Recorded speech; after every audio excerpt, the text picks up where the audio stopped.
Taiao manuia mai lau Samoa Entertainment TV ia pia.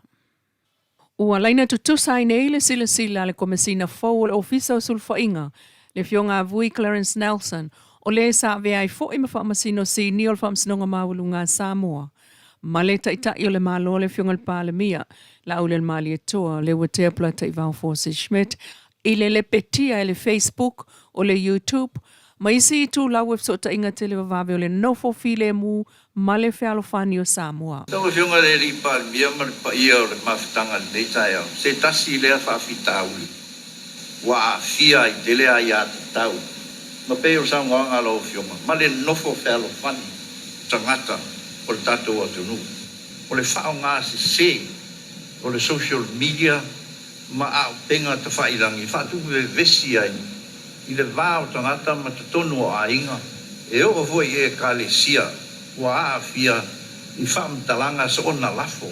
Ma winga le mi ngā ma le pupoi. O tangata I lunga o social media. Ai amazing. Wa a fia tuai man whana witi. O tatou lumana ila. Ma tai se ai la tau mawhau. Ma la tau langona, ma la tau amionga. O fola mai nei le fionga le komsina o le ofisa sulfainga i a vui le onga o lea wha le tonu I le tātua tunu. Mai o le a le tu mamaina fo I lona ofisa. O te tali tonu. E tasi le mta upu e te tau o na sila tutoa I ai. Le ofisa komsinga o sulfainga. E sa ili ne a wala I fofo ele ngase lea. Ua peo se wha mai I a Samoa. I le nei vai tau. O tal sanga inai, le sunga vui le minister mta ngā luenga. E talia mai se talo sangai avatu mo se tupe whaatino I ngā luenga. I whaamaunga e pe ono tātou mōli mawina I tupe whaasoa o le tausanga whaal tupe lu o fitu. E pitola aitia I lava tupe o fisa ia o lo ngafa ma ngā luenga e sootanga le tula fono mal pui ngol file mu ma le nofo whealwhani o Samoa. E pe o le komisino sulfainga. E tasi le miliona valu se lau fitu sulvalu wafe 5 se lau lan tupe. Ma le komisio toi fuata inga tula fono.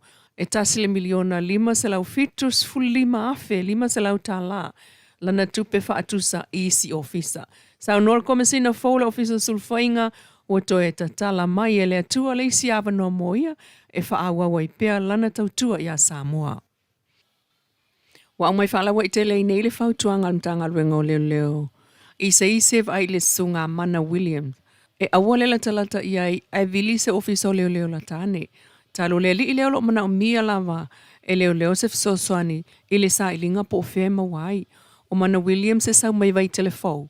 O lo mana o mia leo ona olono solia o se polo inga whaapitoa moia. O le polo inga lea po le protection order. Pui mai ai le tangata o lo la matial soifua. Ai mai se a fianga I tonu o latou a inga. Ai o le leo sita ia le tangata o le polo inga. E leo tu mama ina e leo.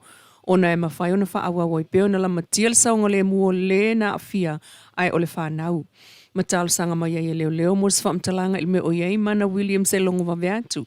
Ina ia fsosoani le wha o ato le mta upul whaamsinonga ma ia mautino ai le toe wha fo I o le fi le mu. I le o a afia ai o le whanau a afia toe foi. O le wha moe e mawhai ona ngā lulue whaata se pui mai e wa afia I sa wanga I to tonu a inga. Ai o le langolango fo I le saunga le mua whanau e pei ona au ngani mai le ofisa o leo.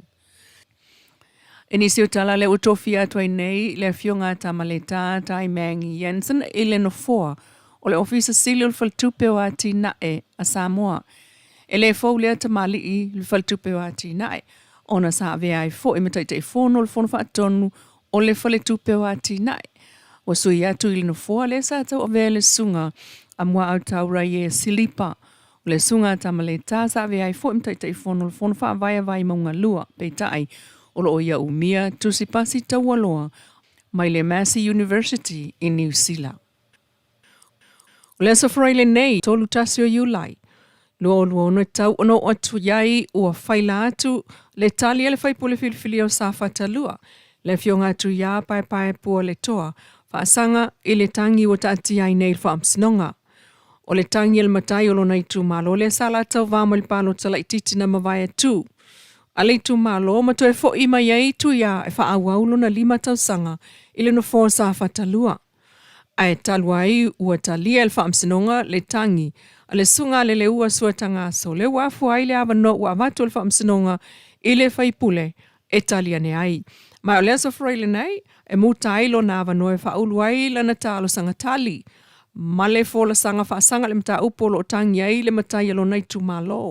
O le fionga tu ia pai le toa wa avatu ai nei lana langolango. I le vaenga whaupu whai o taita ia le malo whaatuto le tu Samoa utasi. Mātangi ai le taunu unga lana palo tala ititi. Lea ua toe tusi awai sa whatalua i le fionga tu ia. O tala nao nei tai au mai lau Samoa Entertainment TV a pia tuli loa mai ana tala i vai whanua i le fiafia na nei.